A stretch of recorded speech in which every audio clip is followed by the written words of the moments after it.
Siamo tornati in studio, continuiamo a parlare delle comunali a Venezia e lo facciamo con Marco Caberlotto, un candidato in lista del Partito Democratico a sostegno di Felice Casson, il candidato più giovane del Partito Democratico. Tu hai un'esperienza, posso darti del tu, già amministrativa potremmo dire, perché 5 anni in consiglio di municipalità. E quindi perché hai deciso adesso di provare la carta del Comune di Venezia? Tu sei veneziano, quindi chi meglio di te può raccontarci cosa serve a Venezia? Sono consigliere della Municipalità di Venezia Murano Burano e da 5 anni, da quando ne avevo 18, e vedo, tocco con mano un po' quelle che sono le problematiche della città antica e delle isole. Credo che però su alcune tematiche, su alcuni problemi sia il caso di affrontarli in maniera globale e complessiva, perché sulla casa, sulla sicurezza, sulla viabilità è bene che ci sia una visione d'insieme su tutta la città, anche sulla parte di terraferma, su Mestre soprattutto. Mestre Centro ha molti problemi in comune con Venezia, uno tra i quali è lo spopolamento, perché anche Mestre si sta spopolando, anche Mestre sta perdendo residenti. Non sono i 600 l'anno che perde il centro storico, però sono residenti in meno e quindi la città nel suo complesso ci sta perdendo. E è un problema che veramente va affrontato subito dalla prossima amministrazione. Qual è il contributo tuo personale che vuoi dare a Venezia, alla terraferma, anche in quanto giovane per i giovani, perché il ripopolamento del centro storico, anche di Mestre, passa attraverso i giovani, no? Quindi creare le condizioni perché possano riappropriarsi della loro città. Ma sicuramente Venezia come comune ha bisogno di una voce giovane. Io credo che sia il caso che anche in Consiglio Comunale siedano delle persone che conoscono i problemi e le tematiche giovanili, che sono di molteplici aspetti, dalla possibilità di trovare un lavoro, di mettersi in gioco, di creare qualcosa di proprio, oppure di non vivere soltanto di turismo, insomma, alla possibilità di avere un alloggio, sia pubblico in tempi rapidi e con trasparenza attraverso degli assegnamenti, delle assegnazioni che siano rapide ed efficaci, sia anche intervenendo su quello che è il privato, sulle case private che assolutamente in questo momento hanno dei prezzi troppo elevati e la qualità della vita e il costo della vita in città, soprattutto nella parte antica e nelle isole, è troppo elevato rispetto al resto del paese. Ma il sindaco e il consiglio comunale hanno potere per cambiare delle cose a Venezia? Prima di te abbiamo avuto uno dei candidati sindaci, Gian Pietro Pizzo, che ha lanciato delle idee, no? Perché poi chiunque vinca si troverà, e anche chiunque andrà all'opposizione, a fare i conti con un buco di bilancio. Come si fa, con tanti soldi che mancano, milioni di euro, a rimettere in moto la macchina? Ma sicuramente chiunque si mette in gioco in questo momento, sia come candidato sindaco, sia come candidato a qualsiasi livello, ha una buona dose di follia.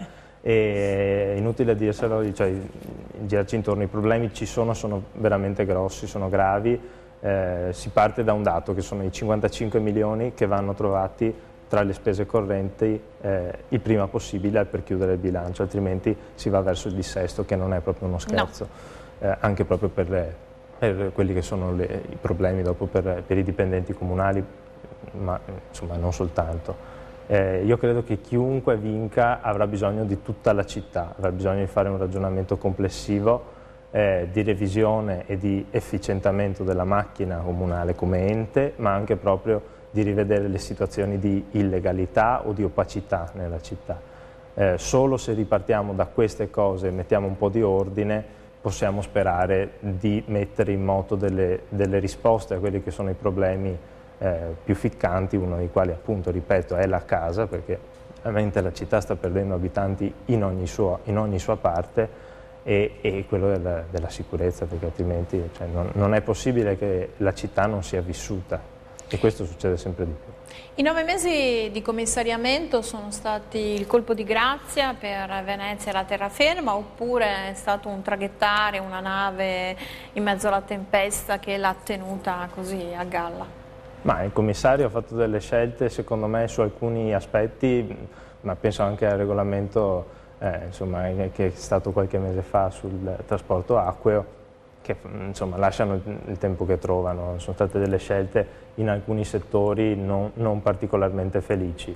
Io penso che bisogna tracciare una linea con molta chiarezza e dire ora ripartiamo, quello che è stato sotto molti aspetti va rivisto, non va più bene, anche proprio il comune stesso così non può viaggiare.